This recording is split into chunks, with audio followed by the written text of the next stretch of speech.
ಹಿಂದಿನ ತಲೆಮಾರಿನ ಜನರನ್ನು ನೋಡಿದಾಗ ಅವರ ಮನಸ್ಸಿನ ದೃಢತೆ, ಅದಕ್ಕೆ ಹಿನ್ನೆಲೆಯಾದ ನೇಮನಿಷ್ಠೆ, ಸರಳತೆ, ಪ್ರಾಮಾಣಿಕತೆಗಳು ನಮ್ಮ ಮನಸ್ಸಿನಲ್ಲಿ ಅಚ್ಚೊತ್ತುತ್ತವೆ. ಕನ್ನಡದಲ್ಲಿ ಹಿಂದಿನವರ ನೆನಪಿನ ಚಿತ್ರಗಳನ್ನು ಅಗಾಧ ಪ್ರಮಾಣದಲ್ಲಿ ಬರೆದವರು ಡಿ.ವಿ.ಜಿ. ಹಳೆಯ ಮೈಸೂರಿನ ಸಾಂಸ್ಕೃತಿಕ ಚರಿತ್ರೆಯೇ ಇಲ್ಲಿದೆ. ಒಂದು ದೇಶ ದೊಡ್ಡದಾಗಬೇಕಾದರೆ ಎಂಥ ವ್ಯಕ್ತಿಗಳು ಬೇಕು ಎಂಬುದನ್ನು ಡಿ.ವಿ.ಜಿ. ಸಹೃದಯತೆಯಿಂದ ಚಿತ್ರಿಸಿದ್ದಾರೆ. ಡಿ.ವಿ.ಜಿಯವರು ಸ್ವತಃ ಕಂಡು ಅನುಭವಿಸಿದ ಚಿತ್ರಗಳು ಇವು. ಹೃದಯಂಗಮವಾದ ಸಂದರ್ಭಗಳು, ಶ್ರದ್ಧೆ ನಿಷ್ಠೆಗಳುಳ್ಳ ಅಪ್ರಸಿದ್ಧ ಶ್ರೀಸಾಮಾನ್ಯರು, ಹೃದಯದ ಔದಾರ್ಯವುಳ್ಳ ಅಧಿಕಾರಿಗಳು, ಡಿ.ವಿ.ಜಿಯವರ ಬಾಲ್ಯ, ಕ್ರಮಬದ್ಧ ಶಿಕ್ಷಣವಿಲ್ಲದೆ ಜೀವನ ಶಾಲೆಯಿಂದಲೇ ಪಾಠ ಕಲಿತ ಬಗೆ, ಇವೆಲ್ಲ ಈ ಜ್ಞಾಪಕ ಚಿತ್ರಶಾಲೆಯಲ್ಲಿದೆ. ಹಾಮನಾಯಕರು ಹೇಳುವಂತೆ ಡಿ.ವಿ.ಜಿಯವರು ಇನ್ನೇನನ್ನೂ ಬರೆಯದೆ ಈ ಜ್ಞಾಪಕ ಚಿತ್ರಗಳನ್ನಷ್ಟೇ ಬರೆದಿದ್ದರೂ ಅವರ ಹೆಸರು ಅಮರವಾಗುತ್ತಿತ್ತು. ಜ್ಞಾಪಕ ಚಿತ್ರಶಾಲೆಯಲ್ಲಿನ ವೈದಿಕ ಸಂಪ್ರದಾಯಸ್ಥರು ಕಾರ್ಯಕ್ರಮವು ಪ್ರತಿ ಶನಿವಾರ ಬೆಳಗ್ಗೆ 7:10 ಈ ಕಾರ್ಯಕ್ರಮದ ಮರುಪ್ರಸಾರ ಭಾನುವಾರ ಸಂಜೆ 7:10 ನಿಮ್ಮ ಜ್ಞಾನಧ್ವನಿ 90.8 FM ಸಮುದಾಯ ರೇಡಿಯೋದಲ್ಲಿ ಪ್ರಸಾರವಾಗಲಿದೆ.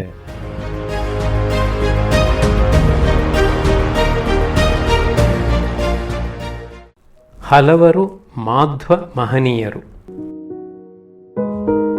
ಮುಳಬಾಗಿಲಿನಲ್ಲಿ ಮಾಧ್ವ ಬ್ರಾಹ್ಮಣ ಮಂಡಳಿ ದೊಡ್ಡದಾಗಿತ್ತು. ಅವರು ವಾಸ ಮಾಡುತ್ತಿದ್ದ ಪ್ರದೇಶ ಮೇಲಗ್ರಹಾರ, ಕೆಳಗಿನ ಅಗ್ರಹಾರ ಎಂದು 2 ಭಾಗವಾಗಿತ್ತು. ಎರಡೂ ಸೇರಿ ಸುಮಾರು 250-300 ಮನೆಗಳು ಇರಬಹುದು. ಅವುಗಳಲ್ಲಿ ಸುಮಾರು 150-200 ವೈದಿಕ ಆಚಾರ್ಯರುಗಳದು. ಅವರಲ್ಲಿ ಬಹುಮಂದಿ ಮಧ್ವಶಾಸ್ತ್ರ ಸಂಪನ್ನರು. ಸಾಮಾನ್ಯವಾಗಿ ಮನೆಯಲ್ಲಿಯೂ ಪಾಠ ಪ್ರವಚನ ನಡೆಯುತ್ತಿತ್ತು. ಮುಖ್ಯರಾದವರು ಶ್ರೀಪಾದರಾಯ ಮಠದ ಸ್ವಾಮಿಗಳು, ವ್ಯಾಸರಾಯ ಮಠದ ಅಪ್ಪಣ್ಣಾಚಾರ್ಯರು, ಅವರೂರು ನರಹರಿ ಆಚಾರ್ಯರು ಮತ್ತು ರಾಘವೇಂದ್ರಾಚಾರ್ಯರು, ಮಧ್ವರಾಯಾಚಾರ್ಯರು, ಕಾಲ್ಡೂರು ರಾಘವೇಂದ್ರಾಚಾರ್ಯರು, ಬೆಲ್ಲದ ನರಸಿಂಹ ಆಚಾರ್ಯರು, ಹೆಬ್ಬಣಿ ಶೇಷಾಚಾರ್ಯರು ಮತ್ತು ರಾಮಣ್ಣಾಚಾರ್ಯರು. ಅವರೂರು ಸಹೋದರರು. ಅವರೂರು ನರಹರಿ ಆಚಾರ್ಯರು ಮತ್ತು ರಾಘವೇಂದ್ರಾಚಾರ್ಯರು ಸಹೋದರರು. ಅವರದು ಮಣ್ಣು ಮಾಳಿಗೆ ಮನೆ, ವಿಶಾಲವಾದದ್ದು. 2 ಬೇರೆ ಬೇರೆ ಹಜಾರಗಳಲ್ಲಿ ಆ ಅಣ್ಣ ತಮ್ಮಂದಿರು ಪಾಠ ನಡೆಸುವರು. ಒಬ್ಬೊಬ್ಬರ ತರಗತಿಯಲ್ಲಿ 6-8 ಮಂದಿ ವಿದ್ಯಾರ್ಥಿಗಳು ಇರುತ್ತಿದ್ದರು.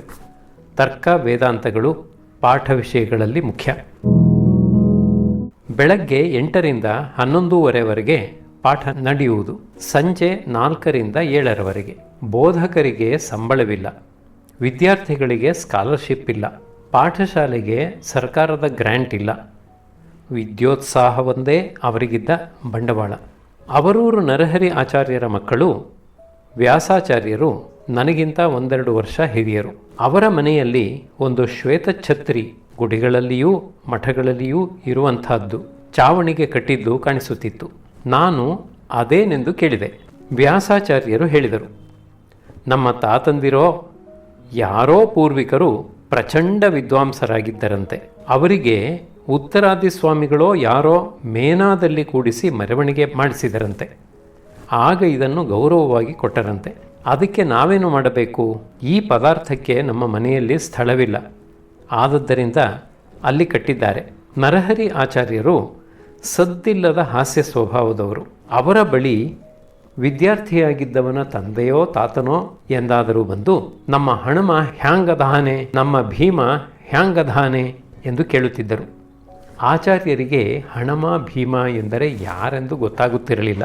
ಪಕ್ಕದಲ್ಲಿದ್ದವರ ಕಡೆಗೆ ತಿರುಗುವರು. ಅವರು ಗುರುತು ಕೇಳಿದ ಕೂಡಲೇ, ಓ ಅವ ಭೀಮ ಚಂದಾಗದಾನೆ, ಮೊನ್ನೆ ಶಾಮರಾಯರ ಮನೆಗೆ ಷಷ್ಠಿಗೆ ಕರೆದಿದ್ದರಲ್ಲ, ಆ ಹುಡುಗ ಹೋದಲ್ಲೋ ಚಂದಾಗದಾನೆ ಹೀಗೆನ್ನುವರು. ಬಂದಿದ್ದವರು ವಿದ್ಯಾ ಎಂದು ಕೇಳುವರು. ಇವರು ಆಹಾ ಆಹಾ ಎಂದು ಹೇಳಿ ಇನ್ನೇನೋ ಪ್ರಸ್ತಾವ ತೆಗೆಯುವರು. ಅಣ್ಣ ತಮ್ಮಂದಿರಿಬ್ಬರೂ ನಿಗರ್ವಿಗಳು. ಅವರಿಗೆ ತಾವು ದೊಡ್ಡ ಪಂಡಿತರೆಂಬುದರ ಅರಿವೇ ಇದ್ದಂತೆ ಕಾಣುತ್ತಿರಲಿಲ್ಲ. ಬೆಳಗಿನಿಂದ ಸಂಜೆಯವರೆಗೂ ಪಾಠ, ಶಾಸ್ತ್ರ, ಅನುಷ್ಠಾನ, ಪೂಜೆ ಇದಿಷ್ಟೇ ಅವರ ಜೀವನ. ಪೂರ್ವಕಾಲದ ರಾಜರೋ ಪಾಳೆಯಗಾರರೋ ಯಾರೋ ಬ್ರಹ್ಮಸ್ವವಾಗಿ ಕೊಟ್ಟಿದ್ದ ಜಮೀನಿನಿಂದ ಬಂದ ಉತ್ಪನ್ನವೇ ಅವರ ಜೀವನೋಪಾಯ. ಅವರಿಗೆ ಪೌರೋಹಿತ್ಯ ಮೊದಲಾದ ವರಮಾನದ ಉದ್ಯೋಗ ಇರಲಿಲ್ಲ. ಆದರೂ ಯಾಚನೆಗೆ ಹೊರಟವರಲ್ಲ. ಮುಳಬಾಗಿಲಿನಲ್ಲಿದ್ದ ಮಾಧ್ವ ಮಠಗಳು ಎರಡು. ಒಂದು ಶ್ರೀಪಾದರಾಜ ಸ್ವಾಮಿಗಳ ಮಠ, ಇನ್ನೊಂದು ಮಜ್ಜಿಗೆಹಳ್ಳಿ ಸ್ವಾಮಿಗಳ ಮಠ. ಈ ಎರಡನೆಯ ಮಠದ ಸ್ವಾಮಿಗಳು ಯಾವಾಗಲೋ ಕೆಲವು ವರ್ಷಗಳಿಗೊಂದು ಬಾರಿ ಬಂದು ಹೋಗುತ್ತಿದ್ದರೇ ಹೊರತು ಮುಳಬಾಗಿಲಿನಲ್ಲಿ ನೆಲೆಸಿದ್ದವರಲ್ಲ. ನೆಲೆಸಿದ್ದ ಸ್ವಾಮಿಗಳು ಶ್ರೀಪಾದರಾಜ ಮಠದವರು. ಈ ಮಠವೇ ಅಲ್ಲಿಯ ಮಾಧ್ವ ಮಂಡಲಿಯ ಕೇಂದ್ರ ಸ್ಥಾನ. ಶ್ರೀಪಾದರಾಜ ಮಠ. ಶ್ರೀಪಾದರಾಜರ ಮಠ 500 ವರ್ಷಗಳ ಹಿಂದಿನಿಂದ ಬಂದಿರತಕ್ಕದ್ದು. ಆ ಮಠದ ಮುಖ್ಯ ಸ್ಥಳ ಮುಳಬಾಗಲು ಊರಿನ ಮಧ್ಯರಂಗದಲ್ಲಿದೆ. ಮಠದಲ್ಲಿ ಶ್ರೀ ಗೋಪಿನಾಥ ಸ್ವಾಮಿಯ ಸನ್ನಿಧಿ ಇದೆ. ಈ ಮಠಕ್ಕೆ ಸೇರಿದಂತೆ ಊರಿನ ಪೂರ್ವ ದಿಕ್ಕಿನಲ್ಲಿ ಸುಮಾರು 1.5-2 ಮೈಲಿ ದೂರದಲ್ಲಿ ನರಸಿಂಹತೀರ್ಥವೆಂಬ ಕ್ಷೇತ್ರವಿದೆ. ಅಲ್ಲಿ ಮೂಲ ಶ್ರೀಪಾದರಾಜ ಗುರುಗಳ ವೃಂದಾವನವೂ, ಅದೇ ಮಠದ ಇತರ ಕೆಲವು ಮಂದಿ ಸ್ವಾಮಿಗಳ ವೃಂದಾವನಗಳೂ ಇವೆ. ಯೋಗ ನರಸಿಂಹಸ್ವಾಮಿ ದೇವಸ್ಥಾನವೂ, ಮುಖ್ಯ ಪ್ರಾಣದೇವರ ಗುಡಿಯೂ, ವ್ಯಾಸರಾಜರು ಪಾಠ ಚಿಂತನೆ ಮಾಡುತ್ತಿದ್ದರೆಂದು ಹೇಳಲಾದ ಗೂಡು ಇದೆ. ಜ್ಯೇಷ್ಠ ಮಾಸದಲ್ಲಿ ಶ್ರೀಪಾದರಾಜರ ರಥೋತ್ಸವ ಕಾಲದಲ್ಲಿ ಆ ವ್ಯಾಸರಾಜ ಪಾಠಸ್ಥಾನದ ಬಳಿ ಕುಳಿತು ನಾನು ದಕ್ಷಿಣೆ ವಸೂಲು ಮಾಡುತ್ತಿದ್ದದ್ದು ಜ್ಞಾಪಕವಿದೆ. ಮಠದ ಪಕ್ಕದಲ್ಲಿ ಪೂರ್ಣಯ್ಯನವರ ಸತ್ರವಿದೆ. ಮುಂದುಗಡೆ ವಿಶಾಲವಾದ ಸೋಪಾನ ಪುಷ್ಕರಿಣಿ ಇದೆ. ಇದೇ ನರಸಿಂಹತೀರ್ಥ. ನರಸಿಂಹತೀರ್ಥದ ವಿಜೃಂಭಣೆಯ ಕಾಲವೆಂದರೆ ಜ್ಯೇಷ್ಠ ಮಾಸದಲ್ಲಿ ಬರುವ ಶ್ರೀಪಾದರಾಜ ಗುರುಗಳವರ ಪುಣ್ಯ ದಿನೋತ್ಸವ. ಆ ಉತ್ಸವಕ್ಕಾಗಿ ದೇಶದ ನಾನಾ ಪ್ರಾಂತಗಳಿಂದ ಜನ ಸಾವಿರ ಗಟ್ಟಲೆ ಬಂದು ನೆರೆಯುತ್ತಿದ್ದ ದಿನಗಳನ್ನು ನಾನು ನೋಡಿದ್ದೇನೆ. ಮಂಟಪದಲ್ಲಿಯೂ ಭಕ್ತ ಸಮೂಹ. ಮಂಟಪಗಳ ಚಾವಣಿಯ ಮೇಲೆಯೂ ಜನಗಳ ಗುಂಪುಗಳು. 4-6 ಭಜನೆಯ ಕೂಟಗಳು. ವೃಂದಾವನ ಸನ್ನಿಧಿಯಲ್ಲಿಯೂ ಪೂಜೆಗಳು. ವೃಂದಾವನ ಸನ್ನಿಧಿಯಲ್ಲಿಯೂ ಪೂಜೆಗಳು. ಹೀಗೆ ಕೋಲಾಹಲವಿರುತ್ತಿತ್ತು. ಅಂದು ರಾಯರ ರಥೋತ್ಸವ. ಮಾರನೆಯ ದಿನ ಊರ ಮೆರವಣಿಗೆ ಎಂದರೆ ಪಾಲಕ್ಕಿಯಲ್ಲಿ ರಾಯರ ವೃಂದಾವನದ ಪ್ರತೀಕವನ್ನು ಮೇಳ ತಾಳಗಳೊಡನೆ ಉತ್ಸವ ಮಾಡಿಸುವುದು. ಈ ಉತ್ಸವ ಸಂಭ್ರಮಗಳು ಜನದ ಭಗವದ್ಭಕ್ತಿಗೂ ನೀತಿ ಸಂಸ್ಕೃತಿಗೂ ಪೋಷಕಗಳಾಗುತ್ತಿದ್ದವೆಂಬುದರ ಜೊತೆಗೆ ಅವು ಗ್ರಾಮಕ್ಕೆ ಆಗಾಗ್ಗೆ ಒಂದು ಕಳೆಯನ್ನು ಕೊಟ್ಟು ಜೀವನದಲ್ಲಿ ಒಂದು ಉತ್ಸಾಹವನ್ನು ಉಂಟು ಮಾಡುತ್ತಿದ್ದವು. ಶ್ರೀಪಾದಂಗಳವರು ನನಗೆ ಬಾಲ್ಯದಿಂದ ಮನಸ್ಸಿನಲ್ಲಿ ನಿಂತು ನನ್ನ ಜೀವನಕ್ಕೆ ವಜ್ರ ಕವಚವಾಗಿ ಬಂದಿರುವ ಸ್ಮೃತಿ ಸಂಗತಿ ಎಂದರೆ ಶ್ರೀಪಾದರಾಜ ಮಠದ ಶ್ರೀಪಾದಂಗಳವರು. ಆ ಗುರುಗಳ ಪೂರ್ವಾಶ್ರಮದ ಹೆಸರು ಹರಿಯಪ್ಪಾಚಾರ್ಯರೆಂದು. ಇವರು ಮಹಾವಿದ್ವಾಂಸರು ಮತ್ತು ತಪಸ್ವಿಗಳು. ನಾನು ಅವರನ್ನು ಕಂಡಿದ್ದದ್ದು ಅವರ ವಾರ್ಧಕ್ಯದಲ್ಲಿ.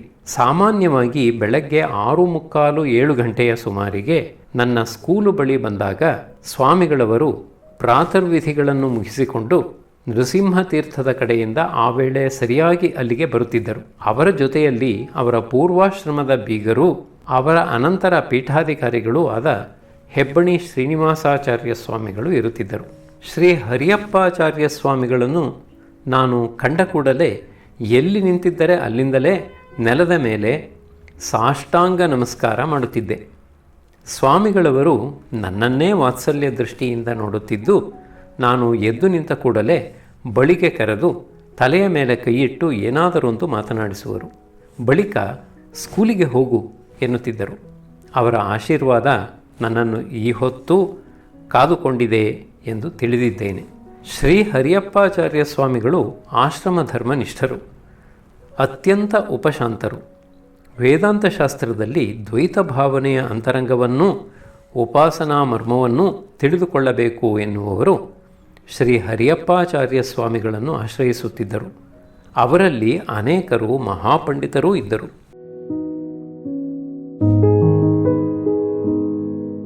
ಉದಾರ ಮನೋಭಾವನೆ. ಶ್ರೀ ಹರಿಯಪ್ಪಾಚಾರ್ಯ ಸ್ವಾಮಿಗಳು ಅನ್ಯ ಮತಗಳಲ್ಲಿ ಸಹನೆ ಸ್ನೇಹಗಳನ್ನು ಇರಿಸಿದ್ದ ಪರಮೋದಾರಿಗಳು. ಸ್ಮಾರ್ತಾದಿಗಳೊಡನೆ ಸಹಪಂಕ್ತಿ ಭೋಜನವನ್ನು ಅವರು ನಿಷೇಧ ಮಾಡಿರಲಿಲ್ಲ. ಅವರ ಆಚಾರದಿಂದಲೂ ಪ್ರಾಮಾಣಿಕತೆಯಿಂದಲೂ ನಿಸ್ವಾರ್ಥತೆಯಿಂದಲೂ ಅವರು ಎಲ್ಲರಿಗೂ ಪೂಜ್ಯರಾಗಿದ್ದರು. ಶ್ರೀ ಹರಿಯಪ್ಪಾಚಾರ್ಯ ಸ್ವಾಮಿಗಳ ಅನಂತರ ಶ್ರೀಪಾದರಾಯ ಮಠದ ಪೀಠಾಧಿಕಾರಕ್ಕೆ ಬಂದವರು ಹೆಬ್ಬಣಿ ಶ್ರೀನಿವಾಸಾಚಾರ್ಯ ಸ್ವಾಮಿಗಳು. ಇವರ ಹೆಸರನ್ನು ಮೇಲೆ ಸ್ಮರಿಸಿದೆ. ನನಗೆ ಸಂಧ್ಯಾವಂದನೆ ಹೇಳಿಕೊಟ್ಟ ಗುರುಗಳು ಇವರು. ಆಶ್ರಮ ಸ್ವೀಕಾರಕ್ಕೆ ಮುಂಚೆ ಶ್ರೀನಿವಾಸಾಚಾರ್ಯರವರು ಶ್ರೀಪಾದರಾಯ ಮಠದ ಮುಖ್ಯ ಕಾರ್ಯಕರ್ತರಾಗಿದ್ದರು. ಆ ಸಂಬಂಧದಲ್ಲಿ ನನ್ನ ಅಜ್ಜಂದಿರಾದ ಲಾಯರ್ ಶೇಷಗಿರಯ್ಯನವರ ಕಕ್ಷಿದಾರರಾಗಿದ್ದರು. ನನ್ನ ಉಪನಯನದ ದಿನಗಳಲ್ಲಿ ಶ್ರೀನಿವಾಸಾಚಾರ್ಯರು ಮುಂಜಿಯ ಮಂಟಪದಲ್ಲಿದ್ದರು. ನನ್ನ ಅಜ್ಜಂದಿರು ಅವರನ್ನು ಕೇಳಿದರು, ಶೇಷಗಿರಯ್ಯ, ಶ್ರೀನಿವಾಸಾಚಾರ್ಯರೇ, ಸಂಧ್ಯಾವಂದನೆಯ ಮಂತ್ರಗಳಲ್ಲಿ ನಿಮಗೂ ನಮಗೂ ಏನಾದರೂ ವ್ಯತ್ಯಾಸ ಉಂಟೋ? ಶ್ರೀನಿವಾಸಾಚಾರ್ಯರು, ವೇದ ಮಂತ್ರ ಭಾಗದಲ್ಲಿ ಏನೂ ಹೆಚ್ಚು ಕಡಿಮೆ ಇಲ್ಲ. ವೇದ ಎಲ್ಲರಿಗೂ ಒಂದೇ ತಾನೇ? ಶೇಷಗಿರಯ್ಯ, ಹಾಗಾದರೆ ನೀವು ನಮ್ಮ ಹುಡುಗನಿಗೆ ಪ್ರತಿದಿನವೂ ಏಕೆ ಪ್ರಾತಃಸಂಧ್ಯೆಯನ್ನು ಹೇಳಿಕೊಡಬಾರದು? ನಮ್ಮ ಸ್ವಂತ ಪುರೋಹಿತರಿಗೆ ಬೆಳಗ್ಗೆಯ ಹೊತ್ತು 4-6 ಕಡೆ ಕೆಲಸವಿರುತ್ತದೆ. ಅವರು ಬಂದು ಹೇಳಿಕೊಡುವುದೆಂದರೆ ಪ್ರಾತಃಸಂಧ್ಯೆಗೆ 11 ಗಂಟೆ ಆದೀತು, ಮಧ್ಯಾಹ್ನದ ಹೊತ್ತೇ ಆದೀತು. ನೀವು ಬರಲು ಅನುಕೂಲ ಉಂಟೋ? ಶ್ರೀನಿವಾಸಾಚಾರ್ಯರು, ಸಂತೋಷವಾಗಿ ಅವಶ್ಯ ಬರುತ್ತೇನೆ ನಾಳೆಯಿಂದ. ಆ ಕಾಲದಲ್ಲಿ ಸ್ಮಾರ್ತ ವೈಷ್ಣವ ಎಂಬ ಭೇದದ ಅವಾಂತರ ಹೆಚ್ಚಾಗಿರಲಿಲ್ಲ. ಜನರಲ್ಲಿ ಔದಾರ್ಯವಿತ್ತು, ಸಹನೆಯಿತ್ತು, ಸ್ನೇಹವಿತ್ತು. ವೆಂಕಟರಾಮ ಭಟ್ಟರು, ವೆಂಕಟನಾರಾಯಣ ಭಟ್ಟರು, ತಿಪ್ಪಾ ಭಟ್ಟರು ಮುಲಕನಾಡು ಪಂಗಡದವರು, ಯಜುರ್ವೇದಿಗಳು. ಸುಬ್ಬಾ ಭಟ್ಟರು, ಕೃಷ್ಣಂ ಭಟ್ಟರು ಬಡಗನಾಡು ಋಗ್ವೇದಿಗಳು. ಶ್ಯಾಮಭಟ್ಟರು ಶೀರ್ಯನಾಡು ಋಗ್ವೇದಿಗಳು. ಚಂದ್ರಶೇಖರ ಶಾಸ್ತ್ರಿಗಳು ಉಲುಚಿಕಮ್ಮೆ ಯಜುರ್ವೇದಿಗಳು. ಈ ಭಿನ್ನತೆಗಳಾಗಲಿ ಸ್ಮಾರ್ತ ಮಾಧ್ವ ಭೇದಗಳಾಗಲಿ ನಮ್ಮ ವೈದಿಕರ ಪರಸ್ಪರ ಸ್ನೇಹ ಗೌರವಗಳಿಗೆ ಅಡ್ಡಿಯಾಗಲಿಲ್ಲ. ಶ್ರೀನಿವಾಸಾಚಾರ್ಯ ಸ್ವಾಮಿಗಳ ಅನಂತರ ಶ್ರೀಪಾದರಾಜ ಮಠದಲ್ಲಿ ಪಟ್ಟಕ್ಕೆ ಬಂದವರು ಶ್ರೀ ದ್ವೈಪಾಯನಾಚಾರ್ಯ ಸ್ವಾಮಿಗಳು. ಇವರು ಪೂರ್ವಾಶ್ರಮದಲ್ಲಿ BA BL ಪಾಸ್ ಮಾಡಿ ಸಬ್ ರಿಜಿಸ್ಟ್ರಾರ್ ಹುದ್ದೆಯಲ್ಲಿ ಇದ್ದವರು. ಒಳ್ಳೆಯ ವಿದ್ವಾಂಸರು. ಸರ್ಕಾರಿ ಚಾಕರಿಯಲ್ಲಿದ್ದಾಗಲೂ ಆಚಾರನಿಷ್ಠರಾಗಿ ಪಾಠ ಪ್ರವಚನ ನಡೆಸುತ್ತಿದ್ದವರು. ಪರಮಸಾತ್ವಿಕರು.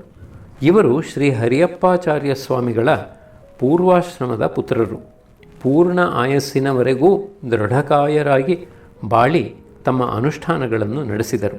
ಅವರು ಉಪನ್ಯಾಸ ಮಾಡಿದ್ದನ್ನು ಕೇಳುವ ಮತ್ತು ಅವರ ಪೂಜಾ ವಿಧಾನವನ್ನು ನೋಡುವ ಭಾಗ್ಯ ನನಗೆ ದೊರೆತಿತ್ತು. ಇವರ ತರುವಾಯ ಪಟ್ಟಕ್ಕೆ ಬಂದವರು ಶ್ರೀ ಕೃಷ್ಣಮೂರ್ತಿ ಆಚಾರ್ಯ ಸ್ವಾಮಿಗಳು. ಇವರು ಪೂರ್ವಾಶ್ರಮದಲ್ಲಿ ಕೆಲ ವರ್ಷ ಮೈಸೂರು ಪ್ರಜಾಪ್ರತಿನಿಧಿ ಸಭೆಯ ಸದಸ್ಯರಾಗಿದ್ದು ಲೋಕದ ಯೋಗಕ್ಷೇಮಗಳನ್ನು ಪಾಲಿಸಿದರು. ಅವರಿಗೆ ನಾನು ಪೂರ್ವಾಶ್ರಮದ ತಮ್ಮನಿಗಿಂತ ಕಿರಿಯನಾದದ್ದರಿಂದ ಆಶೀರ್ವಾದ ಪಾತ್ರನಾಗಿದ್ದೇನೆ.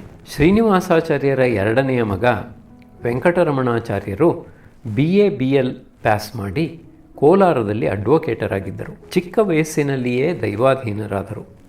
ಅವರು ನನಗಿಂತ 2 ವರ್ಷ ಹಿರಿಯರು. ನಾವಿಬ್ಬರೂ ಸಹಪಾಠಿಗಳು. ಅವರು ಚಿಕ್ಕ ವಯಸ್ಸಿನಲ್ಲಿಯೇ ಬುದ್ಧಿಶಾಲಿ ಎನಿಸಿಕೊಂಡಿದ್ದರು. ಸಂಸ್ಕೃತ ಸಾಹಿತ್ಯ ತರ್ಕಗಳಲ್ಲಿಯೂ ಗಣಿತಶಾಸ್ತ್ರದಲ್ಲಿಯೂ ಅವರಿಗೆ ಹೆಚ್ಚು ಪರಿಶ್ರಮ. ನಾನು ಅವರ ಮನೆಯ ಹುಡುಗನಂತಿದ್ದೆ. ತಿಂಡಿ ತೀರ್ಥ ಆಟ ಪಾಠಗಳು ಎಲ್ಲದರಲ್ಲೂ ಅವರ ಮನೆಯಲ್ಲಿ ಯಾರೂ ಯಾವ ವ್ಯತ್ಯಾಸವನ್ನೂ ತೋರಿಸಿದವರಲ್ಲ. ಮೇಲಣ 4 ಮಂದಿ ಪೀಠಸ್ಥರ ಪೂರ್ವಾಶ್ರಮ ನಾಮಧೇಯಗಳನ್ನು ನಾನು ಇಲ್ಲಿ ಬಳಸಿದ್ದೇನೆ. ಅವರ ಯತ್ಯಾಶ್ರಮ ನಾಮಧೇಯಗಳು ಹೀಗಿವೆ.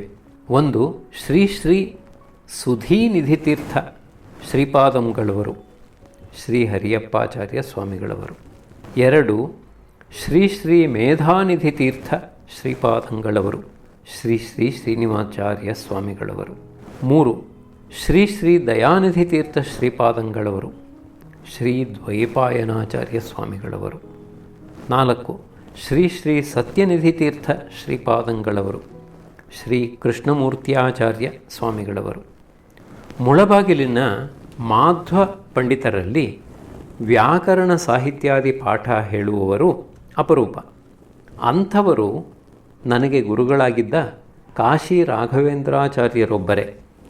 ಇವರು ಮುಳಬಾಗಿಲಿಗೆ ಬಂದದ್ದು ಸುಮಾರು 1898-99 ವೇಳೆಗೆ. ಅದಕ್ಕೆ ಹಿಂದೆ ಸಂಸ್ಕೃತ ವ್ಯಾಕರಣವನ್ನೂ ಕಾವ್ಯವನ್ನೂ ಪಾಠ ಹೇಳುತ್ತಿದ್ದವರು ಬಡಗನಾಡು ಪಂಗಡದ ವೆಂಕಟರಾಮ ಶಾಸ್ತ್ರಿಗಳು, ನತ್ತಿ ಶಾಸ್ತ್ರಿಗಳು. ಇವರನ್ನು ಕುರಿತು ಬೇರೆ ಕಡೆ ಬರೆದಿದ್ದೇನೆ. ಮಾಧ್ವ ವಿದ್ಯಾರ್ಥಿಗಳು ವ್ಯಾಕರಣ ಕಾವ್ಯ ಪಾಠಗಳಿಗಾಗಿ ಬರುತ್ತಿದ್ದದ್ದು ಈ ಸ್ಮಾರ್ತ ವಿದ್ವಾಂಸರ ಬಳಿಗೆ. ವೆಂಕಟರಾಮ ಶಾಸ್ತ್ರಿಗಳು ಮಾಧ್ವ ಶಿಷ್ಯರಿಗೆ ಏಕಪ್ರಕಾರವಾದ ಶ್ರದ್ಧೆಯಿಂದ ಪಾಠ ಕಲಿಸುತ್ತಿದ್ದದ್ದು ಮಾತ್ರವಲ್ಲದೆ ಅವರನ್ನು ಆಗಾಗ ಆಕ್ಷೇಪಣೆ ಮಾಡುತ್ತಿದ್ದದ್ದೂ ಉಂಟು. ಆ ಆಕ್ಷೇಪಣೆ ಯಾರನ್ನೂ ನೋಯಿಸುತ್ತಿರಲಿಲ್ಲ. ಅದಕ್ಕೆ ಅರ್ಧ ಕಾರಣ ಶಾಸ್ತ್ರಿಗಳ ಉಗ್ಗು. ಮಾತು ಬರುವುದೇ ತಡವಾಗುತ್ತಿತ್ತು. ಅಷ್ಟರೊಳಗಾಗಿ ಕೋಪದ ಕಾವು ಆರಿಹೋಗುತ್ತಿತ್ತು. ಮಾಧ್ವ ವಿದ್ವಾಂಸರಲ್ಲಿ ಮುಖ್ಯರಾದ ಹೆಬ್ಬಣಿ ಶೇಷಾಚಾರ್ಯರ ಸ್ಮರಣೆಯನ್ನು ಬೇರೆ ಕಡೆ ಮಾಡಿದೆ. ಮಧ್ವಶಾಸ್ತ್ರದಲ್ಲಿ ಮಹಾಪಂಡಿತರು ಎನಿಸಿಕೊಂಡ ಇನ್ನೊಬ್ಬರು ಹೆಬ್ಬಣಿ ರಾಮಣ್ಣಾಚಾರ್ಯರು. ಇವರ ವಿಷಯದಲ್ಲಿಯೂ ಎಲ್ಲರಿಗೂ ತುಂಬ ಗೌರವವಿತ್ತು. ಇವರು ಶಾಸ್ತ್ರ ವಿದ್ವಾಂಸರಾಗಿದ್ದದ್ದು ಮಾತ್ರವಲ್ಲದೆ ಸರಳರೂ ವಿನಯಶೀಲರೂ ಆಗಿದ್ದರು. ಇವರು ಕಡೆಯ ಕಾಲದಲ್ಲಿ ಯತಿಗಳಾಗಿ ಪಾಠ ಪ್ರವಚನ ನಿರತರಾಗಿ ಇದ್ದುಕೊಂಡು ಪರಂಧಾಮವನ್ನೈದಿದರು. ಮಾಧ್ವ ವಿದ್ವನ್ಮಂಡಲಿ. ಮುಳಬಾಗಿಲಿನ ಮಾಧ್ವ ಬ್ರಾಹ್ಮಣರು ವಿಶೇಷವಾಗಿ ತಮಗೆ ಪೂರ್ವದಿಂದ ಬಂದಿದ್ದ ಜಮೀನನ್ನು ನಂಬಿಕೊಂಡು ಬದುಕುತ್ತಿದ್ದರು ಎಂದು ಹಿಂದೆ ಹೇಳಿದೆಯಷ್ಟೇ. ಅವರಿಗೆ ತಮ್ಮ ದವಸ ಧಾನ್ಯಗಳನ್ನು ಮಾರಿದರೆ ಬರುತ್ತಿದ್ದಷ್ಟು ಹಣವೇ ಅವರಿಗಿದ್ದ ನಗದು ವರಮಾನ. ಇದರ ಜೊತೆಗೆ ಇನ್ನೊಂದು ಹೊಸ ವರಮಾನ ಏರ್ಪಟ್ಟಿತ್ತು. ಅದು ಶ್ರೀಮನ್ ಮಧ್ವ ಸಿದ್ಧಾಂತೋನ್ನಾಹಿನಿ ಸಭೆಯು ಕೊಡಲಾರಂಭಿಸಿದ ವಿದ್ವತ್ ಸಂಭಾವನೆ. ಶ್ರೀ ಮಾ ಸಿ ಸಭೆಯು ವರ್ಷಕ್ಕೊಮ್ಮೆ ತಿರುಪತಿಯ ಬಳಿಯ ತಿರುಚಾನೂರಿನಲ್ಲಿ ಸೇರುತ್ತಿತ್ತು. ಆ ಸಭೆಯ ಸ್ಥಾಪಕರು ಕಂಚಿ ಸುಬ್ಬರಾಯರೆಂಬ ಪ್ರಸಿದ್ಧ ಪುರುಷರು. ಅವರು ಕೆಲವು ಕಾಲ ತಿರುವಾಂಕೂರು ಸಂಸ್ಥಾನದ ದಿವಾನರಾಗಿದ್ದವರು.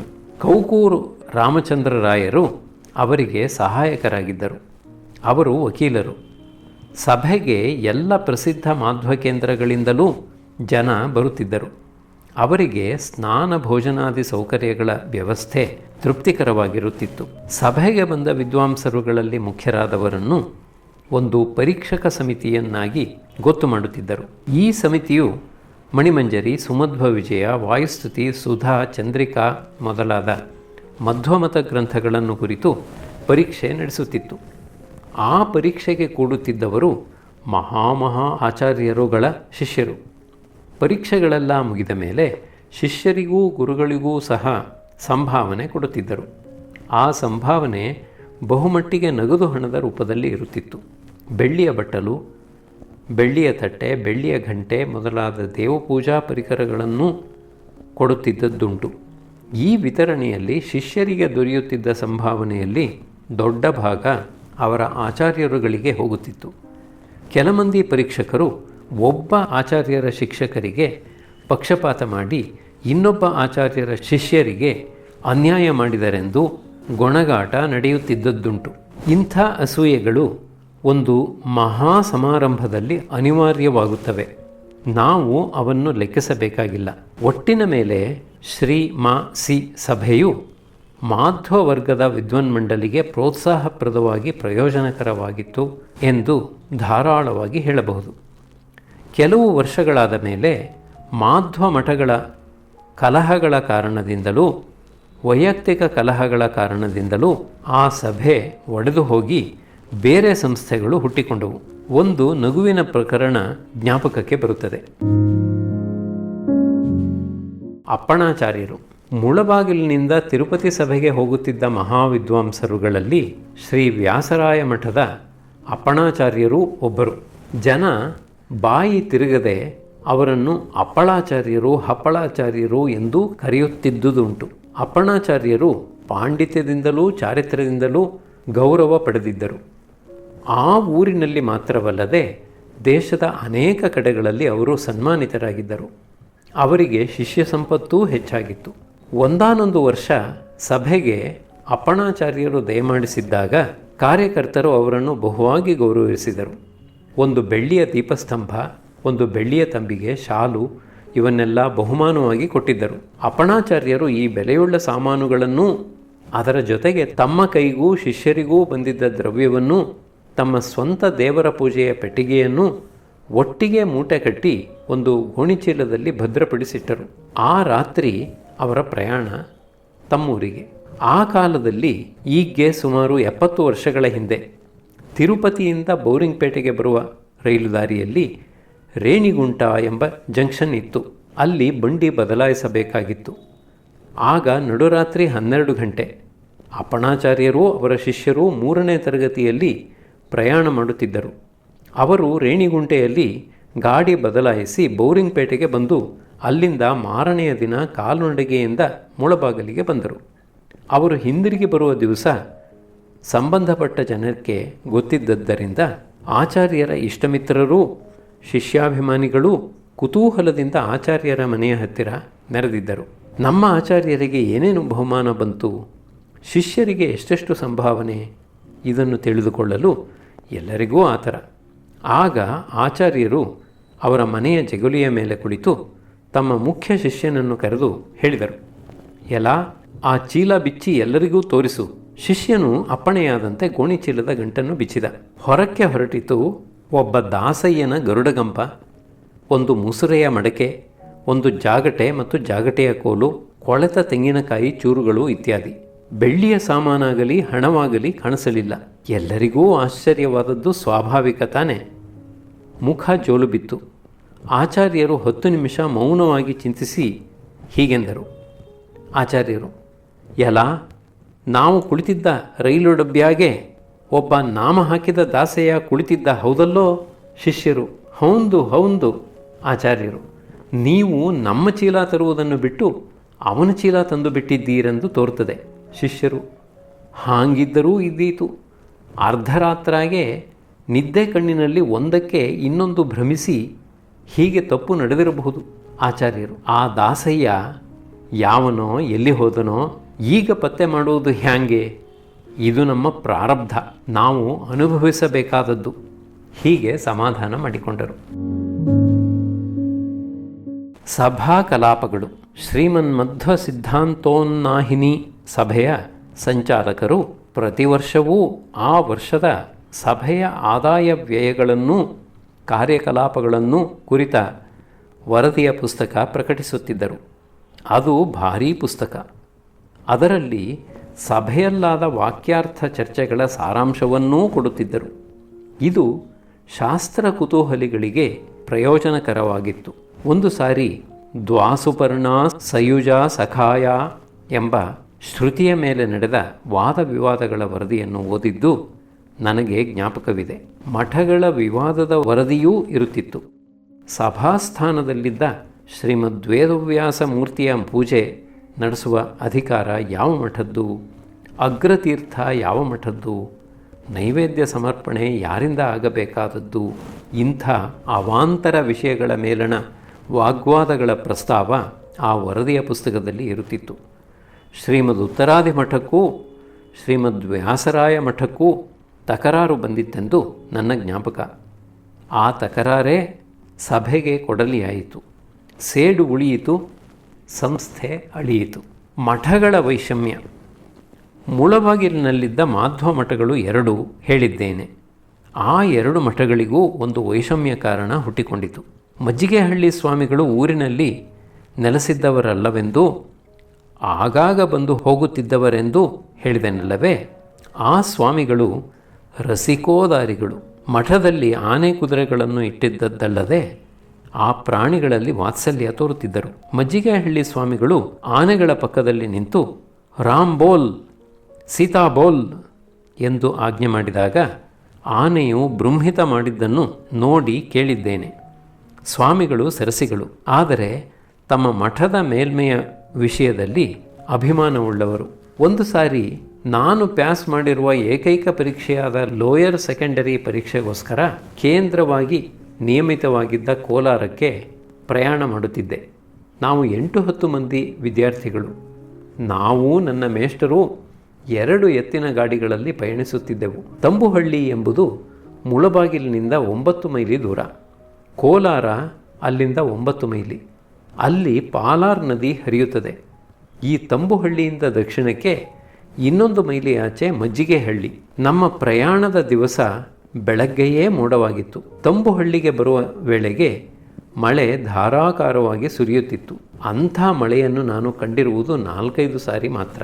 ಮಧ್ಯಾಹ್ನ 11 ಗಂಟೆ ಸಮಯ ಇರಬಹುದು. ಆ ಹೊತ್ತು ನಮಗೆ ಸ್ನಾನ ಭೋಜನಗಳಲ್ಲಿ ಮಠದಲ್ಲಿ ಅನುಕೂಲಿಸೀತೇನೋ ನೋಡೋಣವೆಂದು ನಮ್ಮ ಮೇಷ್ಟರು ಈ ಹಳ್ಳಿಗೆ ಹೋಗಿ ವಿಚಾರಿಸಿದರು. ಅವರಿಂದ ದೊರೆತ ಉತ್ತರ ಅನುಕೂಲವಾಗಿತ್ತು. ನಾವೆಲ್ಲ ಅಲ್ಲಿಗೆ ಹೋಗಿ ಗಾಡಿಯಿಂದ ಇಳಿದೆವು. ಮಠದಲ್ಲಿ 3-4 ಕಡೆ ಅಗ್ಗಿಷ್ಟಿಕೆಯಿಂದಲೂ ಬೆಂಕಿ ಕೆಂಡದಿಂದಲೂ ಮೈಕಾಯಿಸಿಕೊಳ್ಳುತ್ತಾ ವೈದಿಕ ಬ್ರಾಹ್ಮಣರು ಊಟಕ್ಕೆ ಅಣಿ ಮಾಡುತ್ತಿದ್ದರು. ನಮ್ಮ ಅದೃಷ್ಟಕ್ಕೆ ಸರಿಯಾಗಿ ಆ ಹೊತ್ತು ದ್ವಾದಶಿ. ಮಾಧವ ಮಾಧವ ಸಾಧಕ ಒಂದೇ, ಸಾಧಕ ಬೋಧಕ ಶುದ್ಧ ಸಮಾಧೆ, ನಂದನ ನಂದನ ಗೋವಿಂದ ಒಂದೇ, ಆನಂದ ತೀರ್ಥ ಪರಾನಂದ ವರದ. ಈ ದ್ವಾದಶ ಸ್ತೋತ್ರವನ್ನು ಹೇಳುತ್ತಿದ್ದರು. ಈ ವಾಕ್ಯಗಳು ನನಗೆ ಪೂರ್ವ ಪರಿಚಿತಗಳಾಗಿದ್ದವು. ಮಾಧ್ವರ ಸಹವಾಸ ಪ್ರಭಾವದಿಂದ ಕಡೆಯ ಪಾದವನ್ನು ಹಾಸ್ಯಕ್ಕಾಗಿ ಆನಂದ ತೀರ್ಥ ಪರಾತನ್ನ ಹೊಡೆದ ಎಂದು ಹುಡುಗರು ಒದರುತ್ತಿದ್ದುದುಂಟು. ಪರಾತಾನ್ನ ಅಂದರೆ ಒಂದು ಪರಾಯತದಷ್ಟು ದೊಡ್ಡ ತಟ್ಟೆ ಅನ್ನ. ನಾವು ಬಿಸಿ ನೀರು ಸ್ನಾನ ಮಾಡಿ ಅಲ್ಲಿ ಸುಖಭೋಜನ ಮಾಡಿದೆವು. ಮಜ್ಜಿಗೆಹಳ್ಳಿ ಮಠದ ಶ್ರೀಗಳವರು ಮುಳಬಾಗಿಲಿಗೆ ಬಿಜ ಮಾಡಿಸಬೇಕೆಂದು ಆಶೆ ಇಟ್ಟುಕೊಂಡಿದ್ದರು. ಆದರೆ ಒಂದು ವಿಘ್ನ. ಮುಳಬಾಗಿಲಿನ ರಾಜಬೀದಿ ಎಂದರೆ ಪೇಟೆ ಸಾಲಿನ ಬೀದಿ. ಅದು ಶ್ರೀಪಾದರಾಜರ ಮಠದ ಮುಂದೆಯೇ ಹರಿದು ಸಾಗುತ್ತದೆ. ಈ ಮಠದ ಉತ್ತರ ಪಾರ್ಶ್ವದಲ್ಲಿ ಊರಿಗೆ ಮುಖ್ಯಾಧಾರವಾದ ದೊಡ್ಡ ಪುಷ್ಕರಿಣಿ ಇದೆ. ಅದರಿಂದ ಉತ್ತರಕ್ಕೆ ಇರುವ ರಸ್ತೆಯಲ್ಲಿ ಪಶ್ಚಿಮಕ್ಕೆ ಹೋದರೆ ಮಜ್ಜಿಗೆಹಳ್ಳಿಯ ಮಠ ಸಿಕ್ಕುತ್ತದೆ. ಆ ಸ್ವಾಮಿಗಳ ಮನೋಗತವೇನೆಂದರೆ ತಮ್ಮ ಮೇನಾ ಮೆರವಣಿಗೆ ಶ್ರೀಪಾದರಾಜರ ಮಠದ ಮುಂದೆ ಪೂರ್ವ ದಿಕ್ಕಿಗೆ ನಡೆದು ಸಾಗಿ ಪೇಟೆ ಸಾಲನ್ನು ಹಾಯ್ದು ರಸ್ತೆಯ ಕೊನೆಯಲ್ಲಿ ಉತ್ತರ ಪಾರ್ಶ್ವಕ್ಕೆ ತಿರುಗಿ ಅಲ್ಲಿಂದ ಪಶ್ಚಿಮಕ್ಕೆ ತಿರುಗಿ ಮೇಲೆ ಹೇಳಿದ ಕುಂಟೆಯ ಉತ್ತರ ಭಾಗದಲ್ಲಿ ಮುಂದಕ್ಕೆ ನಡೆದು ತಮ್ಮ ಮಠ ಸೇರಬೇಕು. ಈ ಪ್ಲಾನಿಗೆ ಶ್ರೀಪಾದರಾಜ ಮಠದವರು ಅಡ್ಡಿ. ತಮ್ಮ ಮಠದ ಮುಂದೆ ಬಾಜಾ ಭಜಂತ್ರಿಯ ಸಮೇತವಾಗಿ ಇನ್ನೊಂದು ಮಠದ ಮೆರವಣಿಗೆ ನಡೆದರೆ ಅದು ತಮ್ಮ ಮಠಕ್ಕೆ ಅವಮರ್ಯಾದೆ ಎಂದು ತಕರಾರೆಬ್ಬಿಸಿದರು. ತಕರಾರು ಕೋರ್ಟು ಕಚೇರಿಗಳಿಗೂ ಹತ್ತಿತು. ಹೇಗೆ ತೀರ್ಮಾನವಾಯಿತೋ ನೆನಪಿಲ್ಲ. ಈ ಪ್ರಕರಣ ಹಿಂದೂ ಜನ ಜ್ಞಾಪಕದಲ್ಲಿ ಇರಿಸಿಕೊಳ್ಳಬೇಕಾದದ್ದು. ಸಗಣೀಕೂಟ. ಶ್ರೀಮನ್ ಮಧ್ವ ಮಂಡಲಿಯಲ್ಲಿ ವ್ಯಾಸಕೂಟ, ದಾಸಕೂಟ ಎಂಬೆರಡು ಸಂಪ್ರದಾಯಗಳು ಪ್ರಸಿದ್ಧವಾದವು. ವ್ಯಾಸಕೂಟದವರು ಶ್ರೀವೈಷ್ಣವರಲ್ಲಿ ಒಡಗಲೆಯವರಂತೆ ವೇದಶಾಸ್ತ್ರಗಳನ್ನು ಪ್ರಮಾಣವಾಗಿ ಇರಿಸಿಕೊಂಡವರು. ದಾಸಕೂಟದವರು ಶ್ರೀವೈಷ್ಣವರ ತೆಂಗಲೆಯಂತೆ ಪುರಂದರಾದಿ ಹರಿದಾಸರ ಅನುಭವ ವಚನಗಳನ್ನು ಪ್ರಮಾಣವಾಗಿ ಇರಿಸಿಕೊಂಡವರು. ಈ ಎರಡು ಶಾಖೆಗಳ ಜೊತೆಗೆ ಮುಳಬಾಗಿಲಿನಲ್ಲಿ ಸಗಣೀಕೂಟವೆಂಬ ಇನ್ನೊಂದು ಸಂಪ್ರದಾಯ ಕೆಲವು ವರ್ಷ ಕಾಲ ಪ್ರಚಲಿತವಾಗಿತ್ತು. ಇದರ ವಿಶೇಷ ಲಕ್ಷಣ ಆಚಾರ ನೇಮಗಳ ಕಟ್ಟುನಿಟ್ಟು. ಇವರಿಗೆ ಏಕಾದಶಿ ಉಪವಾಸದ ವಿಷಯದಲ್ಲಿ ತುಂಬ ಶ್ರದ್ಧೆ. ಆ ಹೊತ್ತು ಎಮ್ಮೆಗಳನ್ನು ಕುಂಟೆಯಲ್ಲಿಳಿಸಿ ತೊಳೆಯಲಿಕ್ಕೆ ಸರಿಯಾದ ದಿವಸ. ಅಂದು ಸಂಜೆ 4ಕ್ಕೆ ಮುಂಚೆ ಸ್ನಾನವಿಲ್ಲ. ಏಕೆಂದರೆ ಯಥಾಪ್ರಕಾರದ ವೇಳೆಗೆ ಸ್ನಾನ ಮಾಡಿದರೆ ಯಥಾಪ್ರಕಾರ ಹಸಿವೆಯಾದೀತು ಮತ್ತು ಸ್ನಾನಕಾಲದಲ್ಲಿ ರೋಮಕೂಪಗಳ ಮೂಲಕ ದೇಹದೊಳಕ್ಕೆ ನೀರಿಳಿದು ಭೋಜನದಂತೆ ಆದೀತು. ಆದದ್ದರಿಂದ ತಡೆಯಲಾಗುವಷ್ಟು ಹೊತ್ತು ತಡೆದು ಆಮೇಲೆ ಕೊಳದಲ್ಲಿ ಮೈಯದ್ದಿ ಆ ಕೂಡಲೇ ದೇವರ ಪೂಜೆಗೆ ಕೂಡತಕ್ಕದ್ದು. ಆಗ ತೀರ್ಥ ಲಭ್ಯವಾಗುತ್ತದೆ. ಏಕಾದಶಿಯ ದಿವಸ ತೀರ್ಥ ಮಾತ್ರ ಸೇವಿಸಬೇಕಾದದ್ದು. ಇದು ಒಂದು ಅತಿರೇಕದ ಲಕ್ಷಣ. ಇದಕ್ಕಿಂತ ಚೋದ್ಯವಾದದ್ದು ಇನ್ನೊಂದು. ಅದು ಗೋಮಯದ ಪರಮ ಪವಿತ್ರತೆ. ಬೆಳಗ್ಗೆ ಹಾಸಿಗೆಯಿಂದ ಏಳುತ್ತಲೇ ಆಕಳ ಸಗಣಿಯನ್ನಷ್ಟು ಸಂಪಾದಿಸಿ ನೀರಿನಲ್ಲಿ ಕದರಿ ಆ ನೀರಿನಿಂದ ಮುಖ ಪ್ರಕ್ಷಾಳನ, ಬಳಿಕ ಗೋಮಯದೊಡನೆ ಕಲಸಿದ ಮೃತ್ತಿಕೆಯನ್ನು ಹಣೆಯಲ್ಲಿ ಧರಿಸತಕ್ಕದ್ದು. ಆಮೇಲೆ ಆ ಸಗಣಿಯ ನೀರನ್ನು ತುಳಸಿ ಗಿಡದ ಮೇಲೆ ಪ್ರೋಕ್ಷಿಸಿ ತುಳಸಿಯನ್ನು ಶುದ್ಧಿಪಡಿಸತಕ್ಕದ್ದು ಮತ್ತು ತನ್ನ ಉಸಿರು ತುಳಸಿಗೆ ಸೋಕದಂತೆ ಮೂಗಿನ ಮೇಲೆ ಧೋತ್ರ ಸೆಳೆದುಕೊಂಡಿರತಕ್ಕದ್ದು. ಹಾಗೆಯೇ ಸಾಲಿಗ್ರಾಮಾದಿಗಳಿಗೆ ಅಭಿಷೇಕ ಮಾಡುವ ಕಾಲದಲ್ಲಿ ಆ ನೀರಿನಲ್ಲಿ ಮೊದಲು ಒಂದು ಚಿಟಿಕೆ ಗೋಮಯವನ್ನು ಕಲಸಿರತಕ್ಕದ್ದು. ತುಳಸಿ ಸಿಕ್ಕದೆ ಹೋದ ಸಂದರ್ಭಕ್ಕಾಗಿ ತುಳಸಿ ಕಾಷ್ಠಗಳನ್ನು ಇರಿಸಿಕೊಂಡಿದ್ದು ಅದನ್ನು ಸಣ್ಣ ಸಣ್ಣ ತುಂಡಾಗಿ ಚಿವುಟಿ ಅದರಿಂದ ಅರ್ಚನೆ ಮಾಡತಕ್ಕದ್ದು. ಇದು ಗೋಮಯ ಶುದ್ಧಿ ಆದ ಮೇಲೆ. ಹೀಗೆ ಗೋಮಯವು ಸರ್ವ ಪ್ರಶಸ್ತವಾದದ್ದರಿಂದ ಆ ಸಂಪ್ರದಾಯಸ್ಥರಿಗೆ ಸಗಣೀಕೂಟ ಎಂಬ ಹೆಸರು. ಇದರಲ್ಲಿ ನಾನು ಎಲ್ಲವನ್ನೂ ಸ್ವಯಂ ಕಂಡವನಲ್ಲ. ಅದರಲ್ಲಿ ಕೊಂಚ ಭಾಗ ಕೇಳಿದ ಮಾತು, ಅದರಲ್ಲಿ ಕುಹಕವೂ ಇದ್ದೀತು. ಮಡಿ ಆಚಾರ ನೇಮ ಎಂದು ಹೊರಟರೆ ಅದರಲ್ಲಿ ಅತಿಯೂ ವಿಪರೀತವೂ ಆಗುವುದು ಅಪರೂಪವಲ್ಲ. ಸಗಣೀಕೂಟ ಎಂಬುದು ಅಂಥ ವಿಪರೀತಕ್ಕೆ ದೃಷ್ಟಾಂತ. ಆ ಕೂಟ ಬಹುಕಾಲ ಉಳಿದಿದ್ದಲ್ಲ. ಅದರಲ್ಲಿ ಜನಬಾಹುಳ್ಯವೂ ಇರಲಿಲ್ಲ. ಈಗ ಕೂಟದ ಹೆಸರನ್ನು ಹೇಳುವವರೇ ಇಲ್ಲ.